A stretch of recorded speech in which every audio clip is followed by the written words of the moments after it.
Assalamualaikum warahmatullahi wabarakatuh. Kita masuk episode 2. Alhamdulillah kita sudah kedatangan pemuda yang dari jauh, dari antah barantah.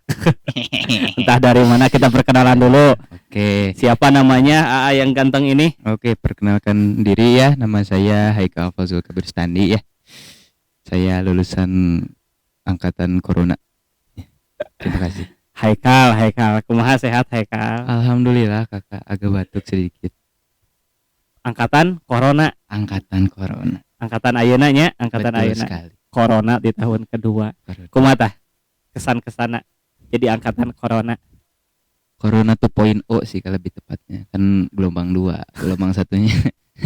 Jadi angkatan Corona 2.0. Corona 2.0. Iya. Jadi harusnya lebih upgrade dari tahun kemarin. Lebih upgrade, sekarang lebih upgrade biasa. Kan lebih upgrade. Jadi gitulah. Kesan pesannya sangat luar biasa ya. Di luar ekspektasi sekali karena nggak pernah bermimpi untuk libur 1 tahun. Luar biasa. Malah ini dikasih sama Allah tuh, dikasih yang lebih. Mantap. Nikmat mana yang kau dustakan? Mungkin dulu yang libur itu cuma 2 minggu ya. Atau ya paling banter sebulan lah. Kalau misalkan libur semester bareng betul. Sama Idul Fitri. Tapi ini 1 tahun ya. 1 tahun lebih. 1 tahun. Saya mah nggak tahu ya itu doa siapa yang ngomong ya Allah pengen libur 1 tahun. Aku nggak pernah sebelumnya. Ini nggak tahu doa siapa itu. Makanya buat teman-teman jangan jangan berbicara yang semena-mena gitu. Jadi kan jebret tuh 1 tahun juga lebih, udah mau 2 tahun Kak. Bayangkan.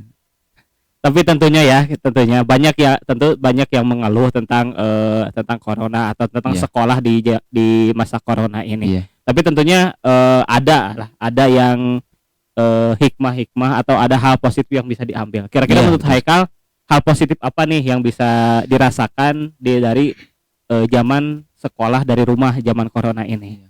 Kalau saya kan kayak tipikalnya anak yang benar-benar sibuk di sekolah Kak. Berangkat sebelum matahari terbit, pulang setelah matahari terbenam.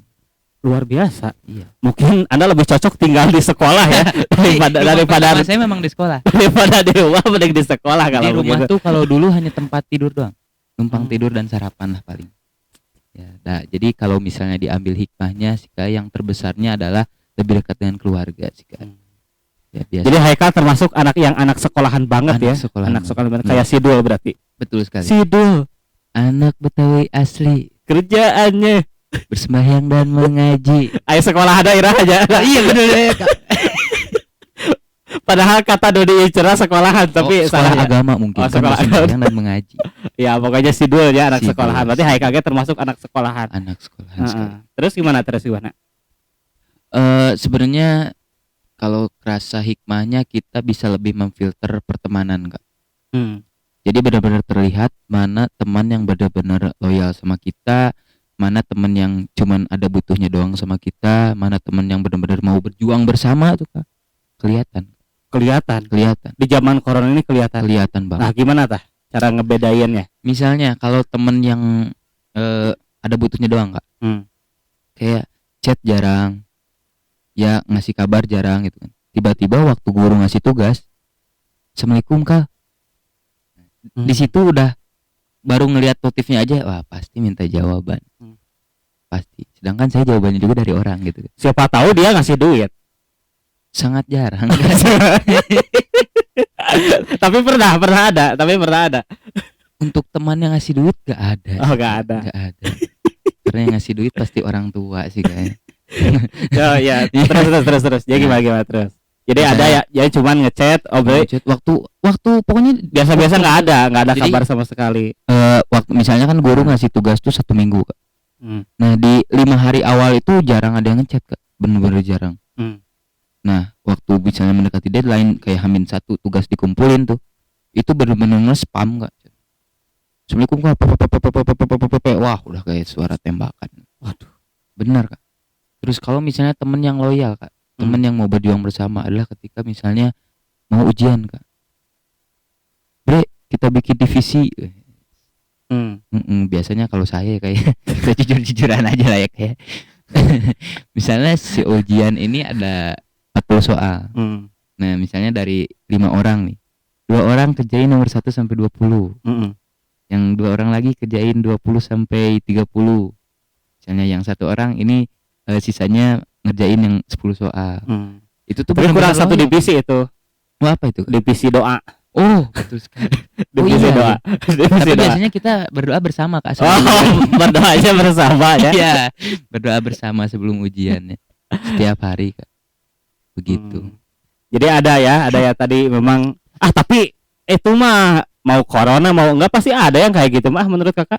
Tapi biasanya kita kalau kompak benar-benar sekelas Kak, kalau misalnya kayak gitu. Ya benar-benar cuman yang diajak bersih itu cuman 1 orang 2 orang gitu yang benar-benar enggak mau. Biasanya kan orang yang pinter benar-benar pinter kan. Kayak ini buat aku yang belajar capek-capek gitu ya, aku aja gitu jawaban buat aku gitu. Nah, kalau sekarang benar-benar terbagi-bagi Kak. Tim timur, tim barat, tim utara gitu. Benar berkubu-kubu lah kasarnya anak mudanya. Jadi sangat hasil ujian itu ditentukan dari hasil musyawarah ya. Betul sekali.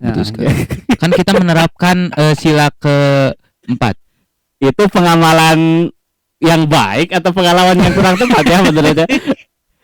tapi memang dilihat di masa sekarang memang cukup sulit ya untuk proses pembelajaran. Jadi bukan hanya dari kacamata siswa tapi guru pun cukup kesulitan untuk menyampaikan materi pelajaran. Terus tadi perihal ujian dan sebagainya mungkin cukup kesulitan. Dan hal-hal yang seperti itu mungkin sulit untuk dihindari gitu ya kan? Sangat sulit Kak. Karena gimana ya, misalnya ya gini, murid tuh biasanya ada 1 langkah di depan guru Kak. Misalnya guru juga misalnya udah misalnya lewat Google Form kan Kak. Kalau ujian lewat Google Form kan kalau misalnya kita keluar tab berpeluang buat ulangi lagi. Nah si murid tuh pasti aja ada solusinya. Solusinya apa? 2 HP. Akun yang berbeda. Pakai laptop, iya. Kadang ada Kak kalau teman saya tuh yang benar-benar akun tumbal disebut. Akun tumbal. Dari berlima nih misalnya ya, berlima 1 kelompok kan. Si 1 orang ini jadi tumbal. Ngerjain dulu. Nanti tuh kan biasanya suka muncul tuh jawaban yang benar. Dan biasanya ini mah bukan kubu saya ya Kak ya. Dan biasanya si kubu ini berlima tukeran-tukeran. Tumbalnya tuh kayak gitu. Jadi akun tumbal dulu ya. Betul. Biasanya kayak gitu. Hanya jadi gimana? Tapi pernah nggak ya dipermasalahkan dengan guru yang bersangkutan dengan hal-hal yang seperti itu? Sempet ngobrol sama guru dan kayak guru juga lebih ke ya gimana lagi gitu. Iya.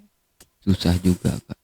Ya, itu PR di dunia sekolah di dunia sekolah. Karena kita nggak tahu corona ini sampai kapan berakhir.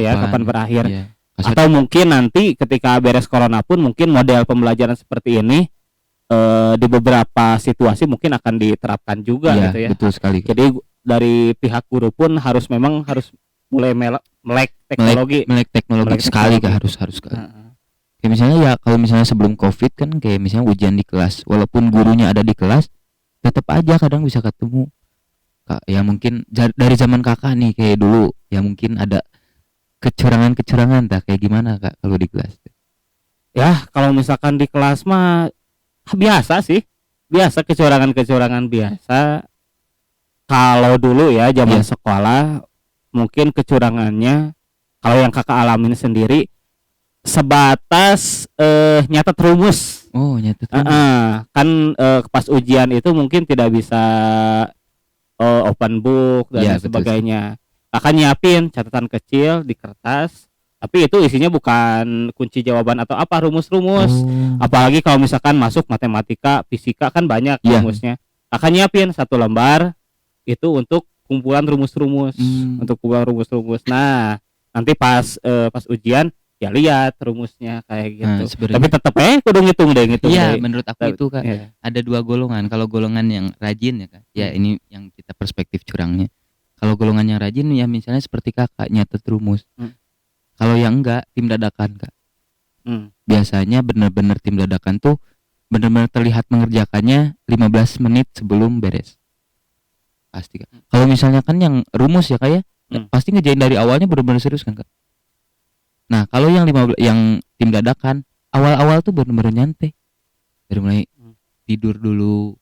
Tapi Tapi dah cekakama ujian itu hanya bagian kecil. Betul, untuk penilaian sekolah. Tetap kembali lagi pada kegiatan sehari-hari. Betul, Kak. Karena dirasa-rasa dulu pun hasil ujian kakaknya kecil-kecil sih. Maksudnya ya standar lah, standar. Tapi di rapot gede. Tapi di rapot gede ya itu. Iya, tapi memang itu kan akumulasi. Betul, ya, sekali. Akumulasi dari keseharian. Jadi untuk anak-anak yang kurang pede menghadapi ujian ya nggak usah nyontek-nyontek kayak gitu. Karena guru pun memang sudah menilai dari keseharian kita. Kalau misalkan kita ya baik-baik gitu ya, baik-baik untuk ya tidak neko-neko gitu ya, tidak neko-neko, tidak berbuat hal-hal yang tidak diinginkan oleh guru, ya tenang-tenang aja. Misalnya kayak gini kayak guru tuh pasti udah tahu keseharian, misalnya si anak ini males nih. Tapi entah kenapa setiap ujian dia tuh nilainya paling gede. Kayak guru juga kan nggak mungkin soal berpikir wah udah dia mau ujiannya gede pasti ranking 1 kan, nggak mungkin. Sedangkan kesehariannya aja males. Beda lagi sama orang yang dia kesehariannya rajin tapi ujian misalnya kecil, pasti si guru kan mikirnya nggak mungkin ke ujiannya itu kan. Pasti juga wah keseharian, pasti langsung ditanya kenapa bisa nilainya kayak gini. Jadi guru juga pasti udah punya perhitungan sendiri sih. Makanya inilah maksudnya banyak ya kayak almarhum Kasino pernah berkata harus ada quotes atau harus ada quotes. Almarhum Kasino pernah berkata, Indonesia ini tidak kekurangan orang-orang pintar, betul, tapi kekurangan orang-orang yang jujur. Betul. Asik. Itu. Betul. Itu Haikal, setuju tuh eta? Setuju kan? Setuju bisa. Harus setuju itu. Harus setuju. Karena memang banyak yang kita ketemui orang-orang pintar, orang-orang cerdas, orang-orang yang ahli di bidangnya, tapi semakin sekarang justru yang berkurang itu adalah orang-orang yang jujur, orang-orang yang jujur. Betul sekali. Itu yang susah. Karena memang sepengalaman saya Kak, yang lebih dihargai itu hasil akhir Kak, bukan proses. Makanya kenapa kadang jujur kurang dihargai ya karena itu. Kayak misalnya yang tadi kan, yang orang dia kesehariannya pintar, rajin, tapi ketika ujian akhirnya kecil, ditanya-tanya kenapa. Pak, bisa aja kalau orang lain yang nilainya besar kan karena kecurangan itu. Karena iya dia pintar tapi pintar nyari cara biar jawabannya bisa dapet. Misalnya ya kayak gitu. Makanya kadang kalau saya punya beberapa temen yang benar-benar ambisnya tinggi, ya mereka tuh sakit hatinya kadang ya karena guru tuh rata-rata menghargai hasil akhirnya gitu, bukan prosesnya itu loh. Ya tidak bisa dipungkiri ya, tidak bisa dipungkiri itu adalah ya memang benar adanya. Tapi betul. Mungkin tidak semua demikian juga. Karena memang tadi ya maksudnya ya hal-hal yang seperti itu mungkin hal yang faktor luar lah. Kadang-kadang kita itu suka terfokus dengan faktor luar yang ada yang gak bisa kita ubah. Itu betul. Kan gak bisa karena itu adalah tanggapan atau sikap guru mungkin ya. Tapi kembali lagi kalau kita bertanggung jawab terhadap diri kita sendiri. Betul, Kak, betul. Nah, terhadap diri kita sendiri ya udah. Kita tidak mempermasalahkan respon atau tadi apresiasi atau apa, dihargai atau tidak dihargai. Ketika kita mengejar prestise, betul. Mengejar prestise itu lebih berharga bagi dari kita sendiri daripada kita mengejar prestasi tapi prestasinya prestasi bodong. Sangat betul sekali. Begitu. Mungkin Haika cukup dulu ya, kita akan bagi beberapa sesi lemar ya. Sekarang udah 12 menit. Kita akan lanjutkan di next selanjutnya. Assalamualaikum warahmatullahi wabarakatuh.